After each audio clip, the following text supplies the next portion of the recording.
Medrash says that Avram was blessed bakol with everything. And continues to say that bakol is a reference to Sukkot. Somehow, bakol with everything is an allusion to the mitzvah of Sukkot. There are other interpretations of that verse by other Maimorim in Chazal, other statements in Chazal, but let's focus on this for the moment.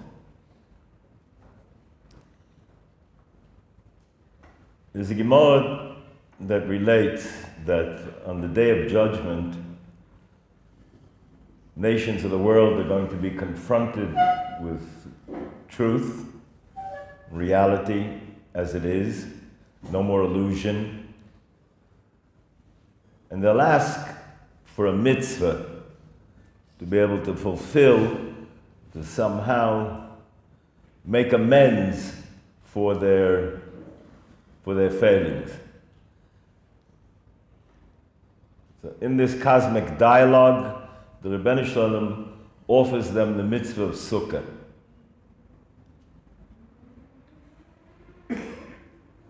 They go out, they build their sukkahs. A very blisteringly hot sun comes out. Impossible to sit in the sukkah. They get angry. They kick the sukkah and they run away.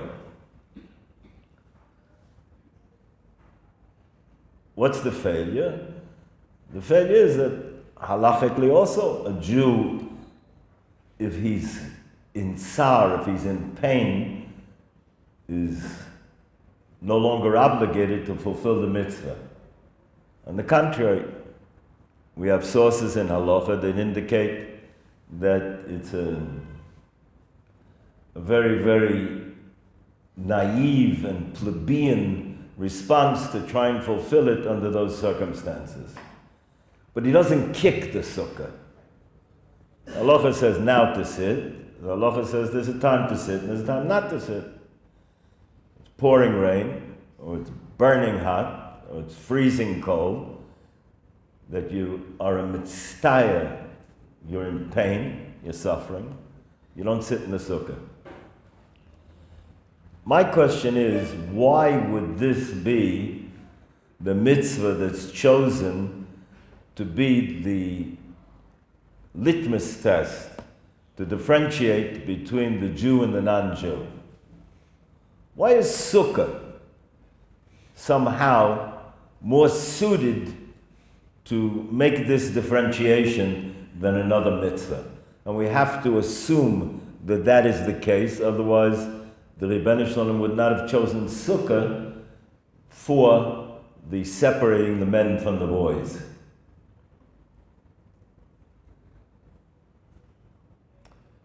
There's a famous drash, the Vilna Gaon, Posik in Tilim. We read it the first day, the Shir Shel Yom, those who have the Minig Agro.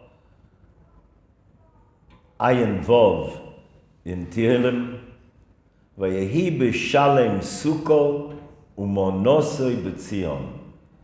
That his sukkah, he was completely shalem, shlemut in the sukkah, umonosoi, and his dwelling place was in Zion. And the Vilna Gaon said this is to teach us that there are two mitzvahs that a Jew enters into the mitzvah with his entire body. Sukkah and the mitzvah of building, inhabiting Eretz Yisrael. He does that with his heart, his whole body. People often ask about mikveh. Is in mikveh a third mitzvah that one enters into with their entire body? Some of us have discussed the difference in the past. Mikveh, there's no mitzvah to stay longer in the mitzvah. Of course, on a cold day in a hot mikveh, you may see Hasidim that think otherwise, but halachically, there's no significance to the duration of time one spends in a mikveh. In and out. The mikveh is a heichatimtza, is a medium for getting to where we have to go, which is the state of tahara, of being pure, halachically pure. That's not true of Eretz Yisrael and Sukkot. Every second, every minute in the Sukkah is a mitzvah. Every minute that you're occupying, living in Eretz Yisrael, it's maybe a politically incorrect choice of word to say occupy. Every moment that we're here and we are in this space in Eretz Yisrael, we're fulfilling a mitzvah.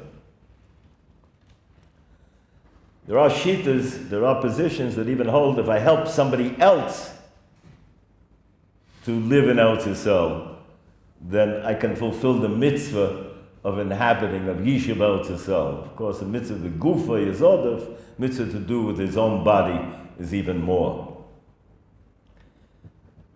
The secular Zionist establishment, once defined as a Zionist, is a man who asks money from a second man so that a third man can live in Israel.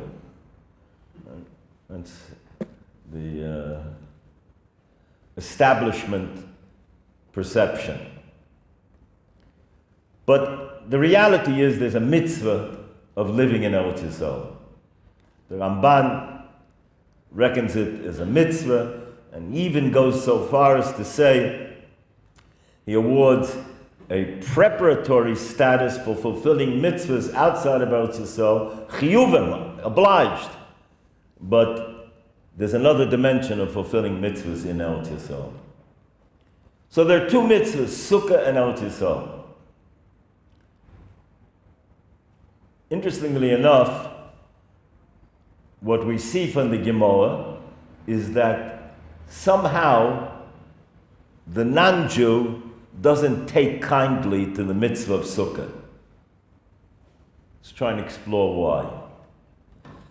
That the non-Jew doesn't take kindly, whether it's Esav or Yishmael, to us being in Eretz Yisrael, right? We don't need too much evidence and testimony other than just picking up any newspaper at random any week since the inception of the state. So, Sukkah,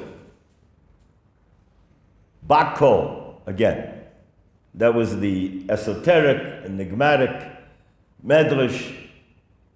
The Rebbeinu Shalom blessed Avram with everything. There's a Meshech Chochmah, Darshans a posik in Breishis. Posik says that Elu told those Shamayim v'Oretz, these are the generations of heaven and earth, Behi Borom, when they were created, B'yom Asos Hashem Elokim Eretz V'Shmayim, when God made earth and heaven. So the Medrash already points out, Behi Borom, if you rearrange the letters, spells Avraham. Be-Avraham, with Avraham. That everything was waiting until Avram came along to put things into place. This was the purpose, that there should be a single people, a nation that would be a vanguard nation to demonstrate, not proselytize, we'll come back to that in a moment, but demonstrate the Rebbeinu Shalom's presence, his expectations, ethically, morally, man, God.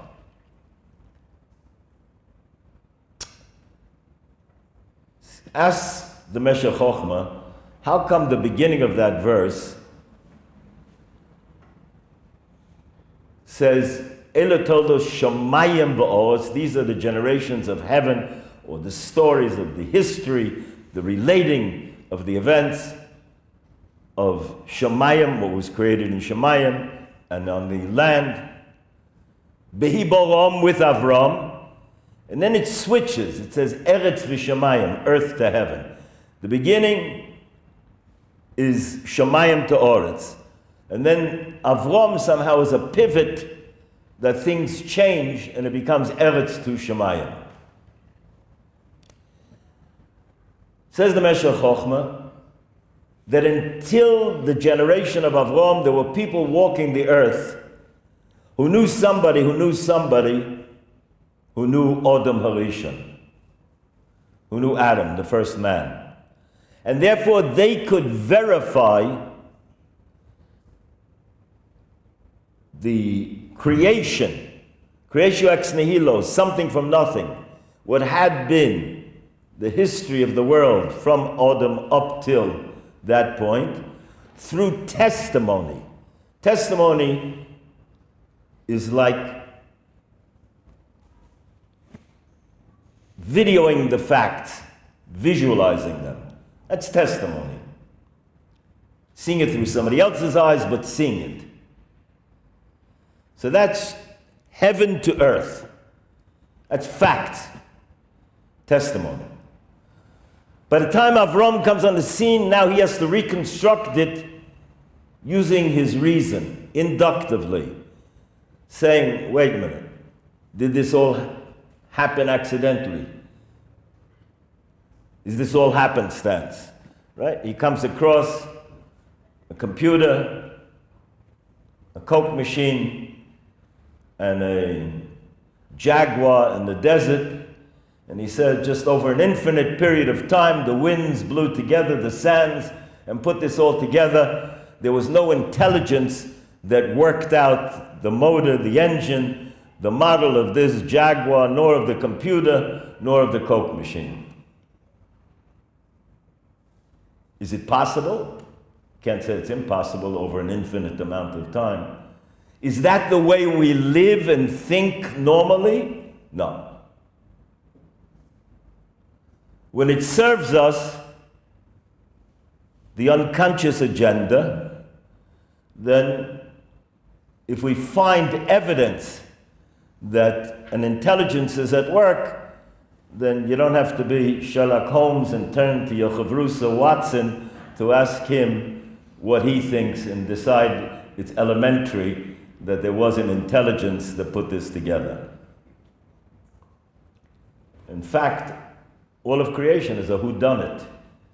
The Rebbeinu Shalom did it, hid his fingerprints, and said, okay, now you pin the rap on me. Come and find out who done it. How? I'm going to give you a Torah. I'm going to have periods in history where I will wreak havoc with the laws that I created in nature. But then there's going to be a period of hesteponim, of hiding, and it's going to be more difficult, but still be evident. But you're going to have to dig to find the evidence. So that's Avram. He says it's not accidental. He said there was a creator. Yesh odon lebira zu. And very interesting, the language of the Medrash there. The Medrash said he saw a bira doleket. A doleket has a number of possible meanings. It could mean burning, consumed. He saw that the material world is constantly disappearing, it's deteriorating. The nature of physical universe, is it cyclical? Does it get resent into creation in some other form? Yes. But yesterday's flowers may be the fertilizer for today's flowers. But it's being recycled. In fact, the Meir Simcha says, Elokim Yirakesh Nildof, what we read on Shabbos in Koheles, the Rebbeinu Shalom has created his world based on cycles, Nildof. Everything works in a cyclical fashion. And so, one meaning of doleket is that the material world as we know it now is being consumed. It's going to take another form, another shape. It can't be that that's all there is. When he says it can't be, Avram is concluding that it's improbable. It's not satisfying. Is that hermetically sealed mathematically as proof positive? No. But it's evidence. It's evidence that we intuit that it would be a world, as the bard said, full of sound and fury signifying nothing.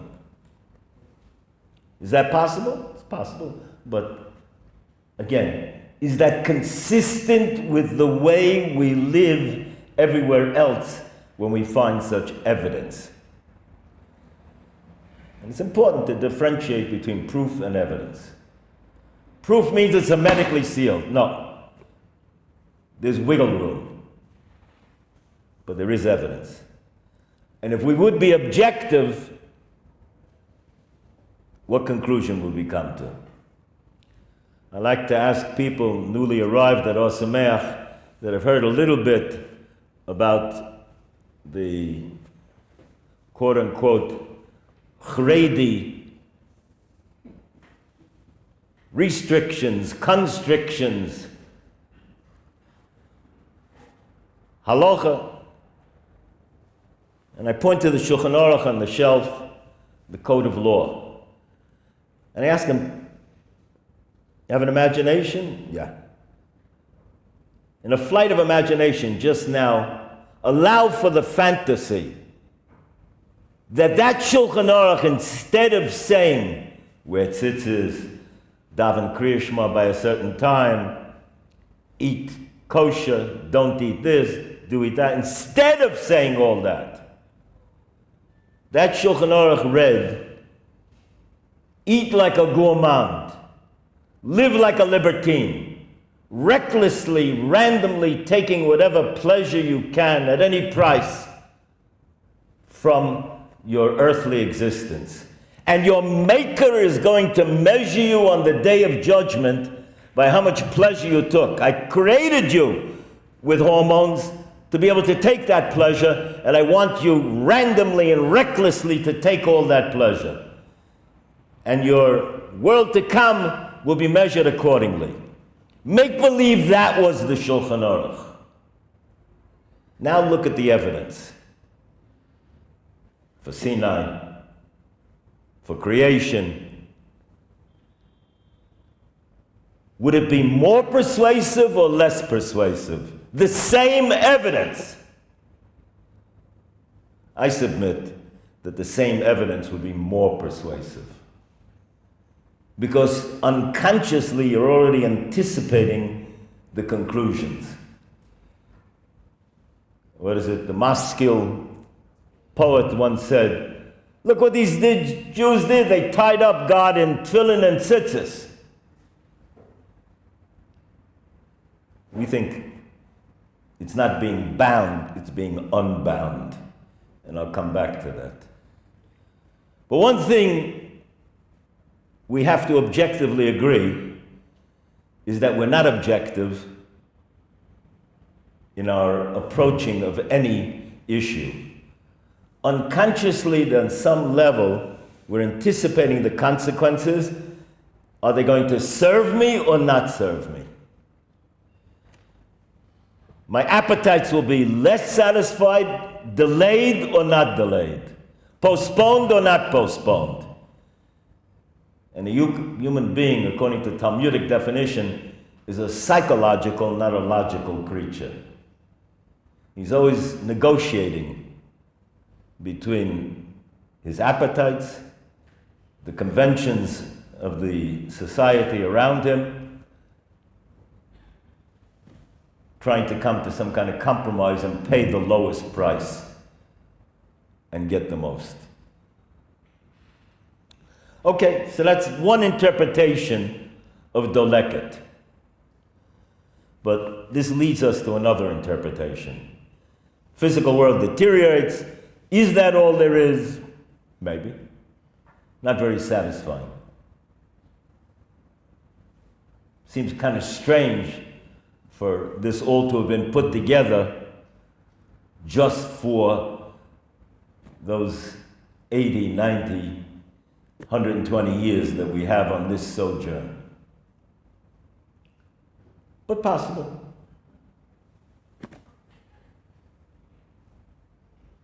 Another interpretation of doleket. Doleket means to pursue. Dolek. Yaakov says to Lavan, Loma dolakta acharai. Why did you pursue me? Says the Shem Shmuel, most of us are not pursuing truth, we are pursued by truth. There's some voice, there's some inner sensitivity that won't let go and says, is that all there is? Why is it so unsatisfying? The obvious question is, how come so many people can live with not being satisfied? Okay. I don't think I have to answer that. I think we all know that immediacy is a lot more vocal than any delayed delivery. But for many people, it's the gnawing inside that there must be something more. What do I do for an encore? After having indulged and had a surfeit of that biological, physiological immersion. What do you do for an encore? So, Avraham Avinu looks at the Bira Doleket. He sees the material world is deteriorating. He sees that truth pursues us more than we pursue the truth. And he also sees Doleket, the third option, is that it's well lit, well appointed. It's designed. Could that computer, Jaguar, and Coke machine in the desert have fallen together through an infinite period of winds and sands blowing together and just, it could be. Can't say no. But is that an escape hatch? Is that a crutch? Or is that the way we really perceive the world? Think about it. So Avraham comes to a conclusion, Yesh Odun Lebirazu. There's an intelligence that has masterminded all of this.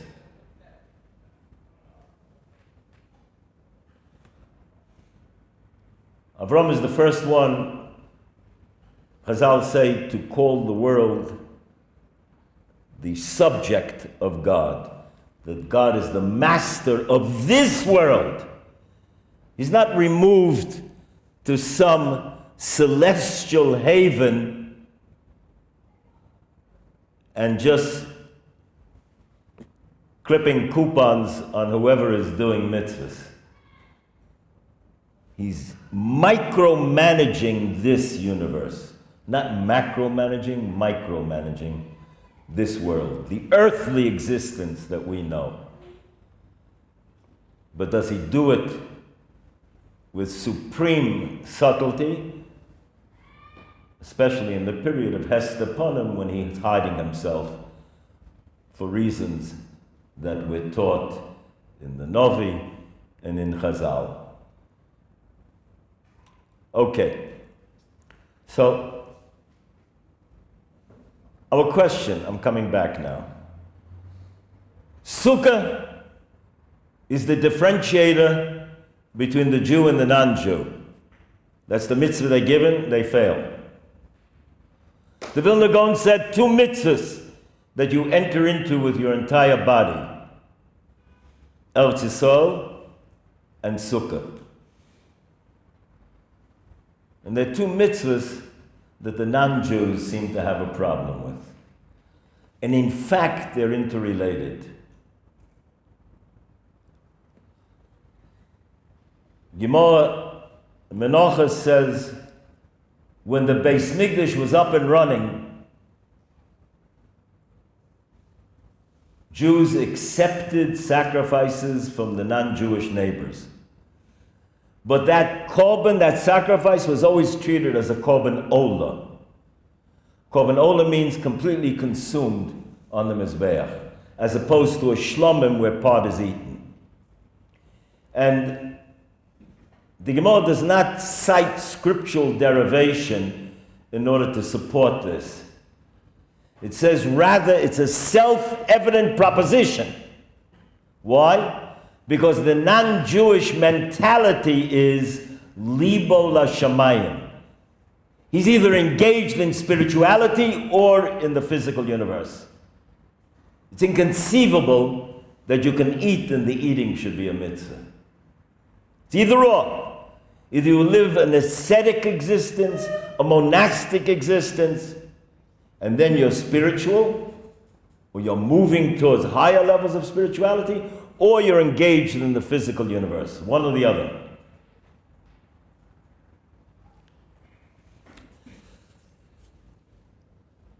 There's a story that they tell of a meek, thin Jew that happened to wander into Irish Italian neighborhood on a very, very hot day in New York, and he stops into a bar, the local tavern, to get a cold glass of beer. He sits down at the bar. Irishman and an Italian at the other end of the bar, and they're in a contest who can take an orange and squeeze it and fill up more juice. Look like 2 longshoremen. After they're into their contest, and one seems to be ahead, they look at the little Jew at the other end, and they throw him an orange rolling down the bar, and say, "Okay, Jew, now is your turn." This emaciated little Jew says, "Give me the orange you just squeezed. Not the fresh orange you just sent me." I don't know what he has in mind. They throw down the orange, which skids along. It doesn't roll because it's all squeezed. He takes the orange and he squeezes the already squeezed orange and fills up a full glass that overflows all over the counter more than either one. They're traumatized, they're shocked. How did you do that? His response, "I'm a meshulach, a fundraiser for a yeshiva. That's my business." What do I want with this story? I want with this story that it's a tangy metaphor for taking the physical universe and squeezing it to get out the juice of spirituality. That's the business of our Jewishness. There's nothing that's bereft of potential for spirituality. It looks unusable. No. If it's here in the physical universe, it has sparks of spirituality that are redeemable. But there's a plan, and there's training in learning how to do it. When we say you enter into Sukkah with your entire body. Chazal teaches that, that's the mitzvah. It's another way of saying that every facet and aspect of human existence is potentially redeemable for spirituality, to connect with God. There's no time out. There are three zones of human activity: a positive mitzvah, a negative mitzvah, and that amorphous zone called rishus, permission. Playing baseball is neither a mitzvah nor an avera, but it depends who, where, and when. I had a visit 35 years ago from the Director General then of the Jewish Agency. He interviewed 3 boys at Osameach and asked them why they stayed in Osameach. He was shocked that people with such impressive academic credentials would want to stay and learn Talmud, because he himself was a renegade that had bolted from the Haredi community early on as a kid. And he was a leftist. But he had mixed feelings, bittersweet feelings of guilt and nostalgia that somehow flowed together. But it was like oil on water, and you could see which stream. So, first guy said, listen, the academic level here was better than Stanford. Second fellow said, I was overwhelmed by the chesed, the kindness, the caring. I never saw so much hospitality. He said, I come from a suburb of Los Angeles. People have spacious homes. People hardly have guests. Here, little dinky apartments, and everybody's always stuffing in more people and more people. I never saw such caring. Yerushalayim must have 5,000 gemachim, free loan societies, at least. Which means not just money that you can borrow interest-free, but you can borrow dishes, clothes to outfit a large family for a wedding. You name it. Furniture, medicine, the middle of the night, pacifiers for babies. That could be a very vital need in the middle of the night. Chesed. I never saw anything like it. Third guy he asked, why did you stay? He said, tell you the truth, play baseball with these rabbis, Erev Shabbos, whole week they learn, they teach. They come out once a week and they play so well, I figured there must be something mystical to this stuff. So Rivlin turned to me, Moshe Rivlin, Director General of the Jewish Agency at the time, and he said to me, is it acceptable for a Rosh Yeshiva to play baseball? I told him, only if he plays well. Otherwise, a Chil Hashem.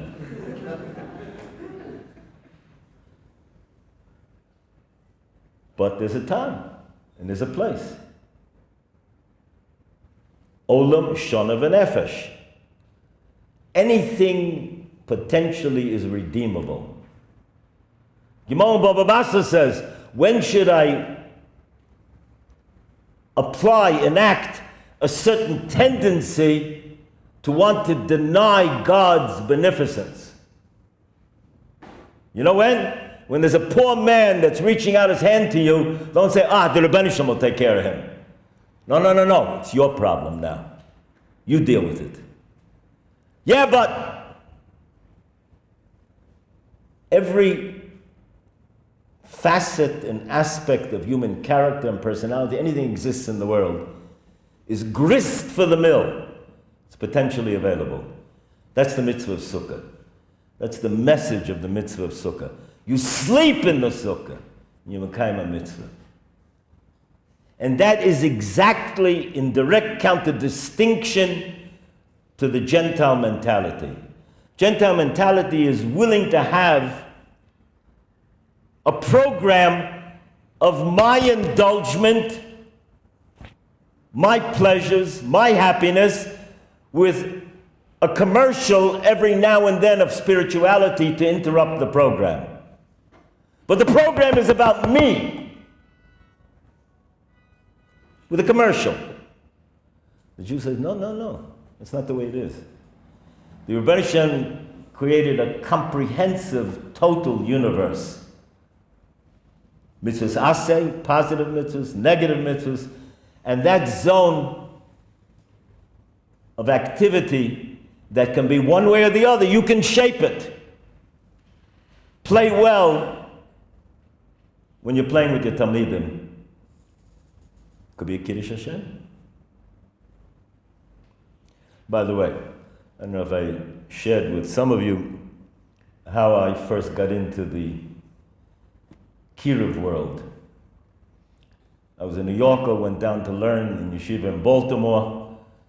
Baltimore had a lot of fellows from the South and the Midwest. I was a New Yorker. We went out to play basketball Friday afternoon in the local Y, and I was elbowing under the boards to get position for the rebound. And these Midwesterners look at me and, hey, what are you doing? A little bit more pushing. There was another New Yorker there. And finally, there was a bit of a confrontation. And I said to one of them, what do you think this is, a game? And then we went out to play softball the next week. And guy gets up, and he swings once, twice, 3 times, 4 times, and nobody says he's out. I said, wait a minute, what's going on here? He said, nah, it's a chesed. Let him swing. 10 guys, 12 guys, 13 guys in the field. I said, wait a minute, what's going on here? Suddenly it hit me. These guys are playing reform baseball. And I entered onto my first commitment to do kiruv, to show them 3 strikes, 4 balls, 9 guys. They're rules.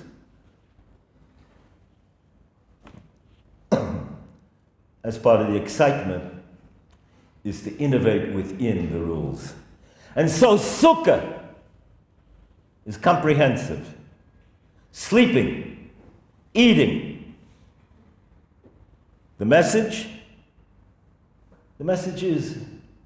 seems to be the ultimate oxymoron, the ultimate contradiction, self-contradicting proposition. Temporariness, the whole physical world. And yet it's peak of simcha, the highest moment of joy.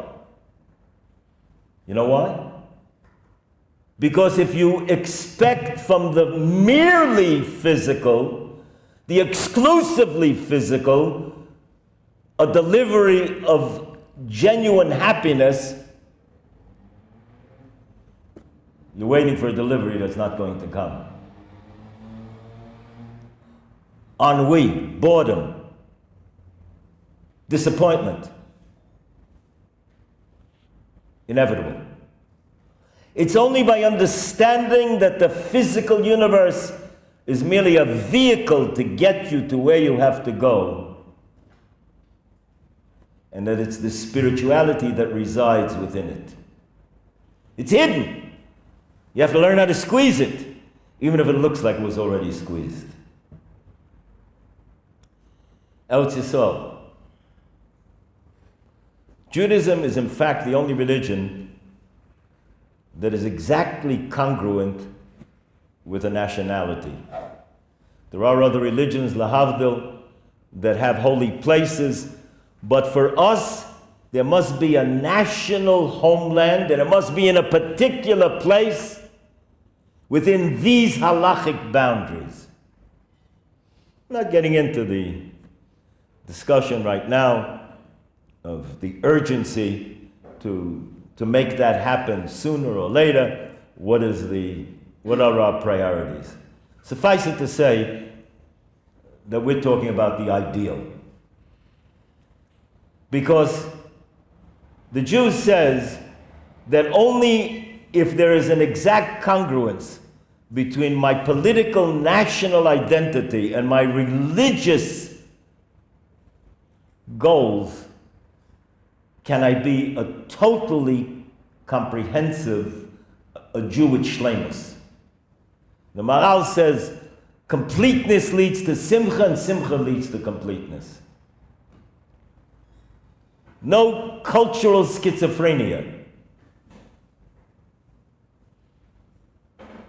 Living here, Yoshua, the first thing he does coming into the land is legislate urban legislation. What should or could be grown here. This has to be a model society. And that's the way we impact the world community. Do we want to get a message to the world community? Yes. But through creating a model here in Eretz Yisrael. One day, when Torah, rather than British common law, will be the law of the land, that will happen. Till then, hopefully we're getting closer.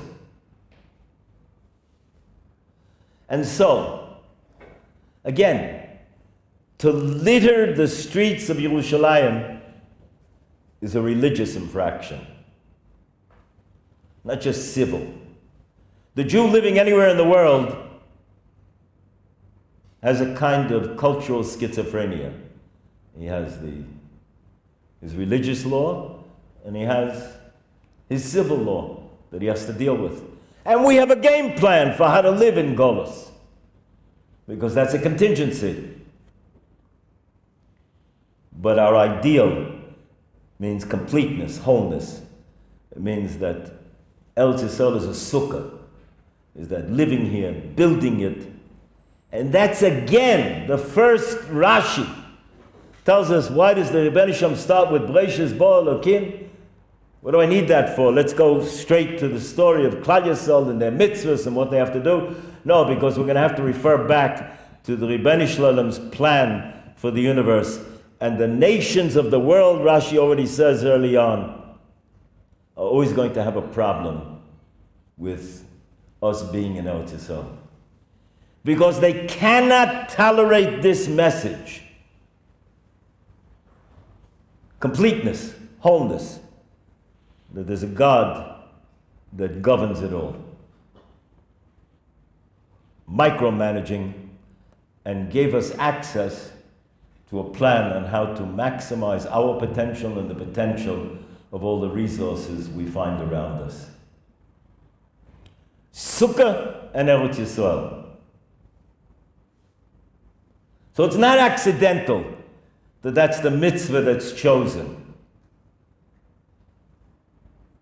as the test when Goyim ask, when the non-Jews ask on the day of judgment for a mitzvah, and they ask for sukkah. Perhaps you might say also that, as the Vilna Gaon says, that sukkah, when the Ananei HaKovod came back, when those clouds that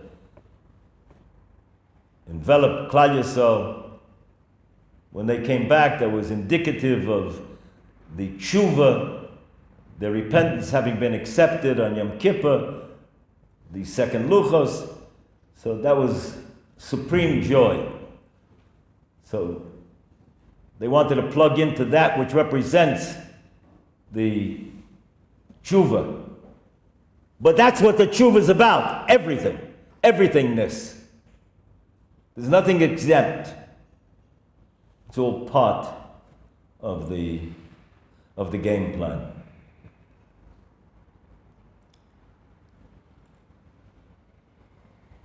I shared with some of you that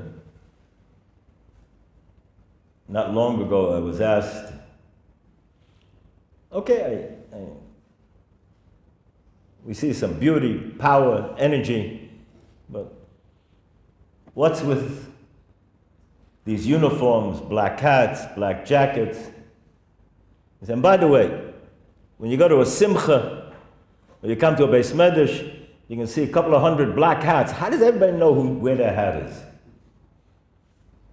So I told him, you ever see a documentary on seagulls? Terns, they're called. Terns. Mark it down. Those of you that are learning in Osamer, add it to the secular knowledge that you gained when you left college and came to Osamer. Okay, terns, seagulls, take isolated, desolate islands in the Atlantic, and there can be 5 million of them on this desolate island. Eggs are laid, they hatch, the parent birds go out looking for food. Now, any gull that would come to the wrong nest is risking getting his eyes pecked out. This is all documented. So how did they pick the right nests?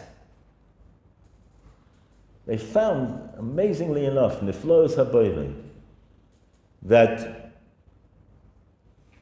they emit a high-pitched melody with curlicues, with chazonis. And only the parent bird and the fledgling are tuned in to that specific niggin, to that specific melody. The flows habayra. Said every hat on that shelf has suffused the cumulative davening and learning in the beis medrash of its owner. Right? He hears it, and he goes to his hat. Okay.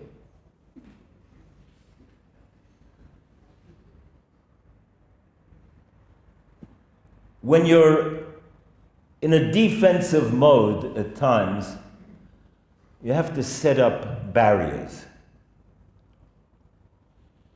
And when you're in a world that is hostile to your values, to your ideals, you have to be constantly alert.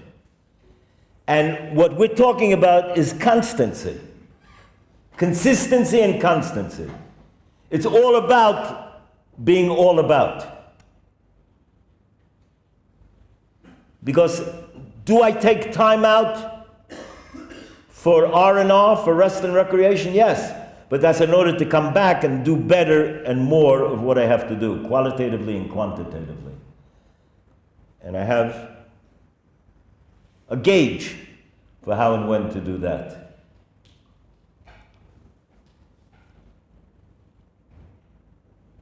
Much more to elaborate on all of these themes.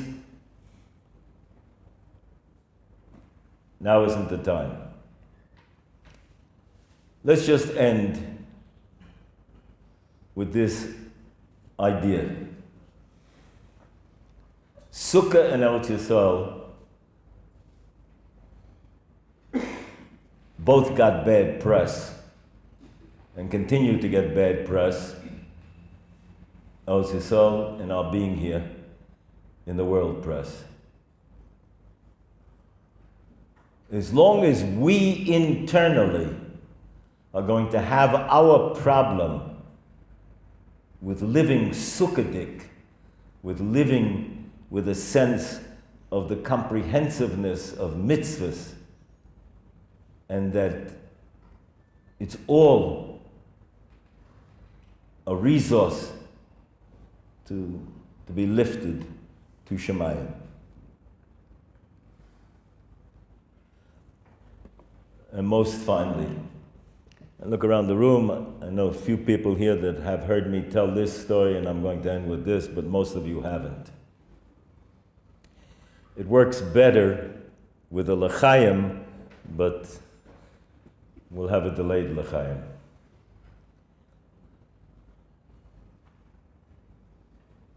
It seems that, part of our mystical tradition is a tradition of reincarnation, that different souls may have been here for a period of time, come back to, it can be sent back, a soul, to tidy up the mess it left on the desk of its life.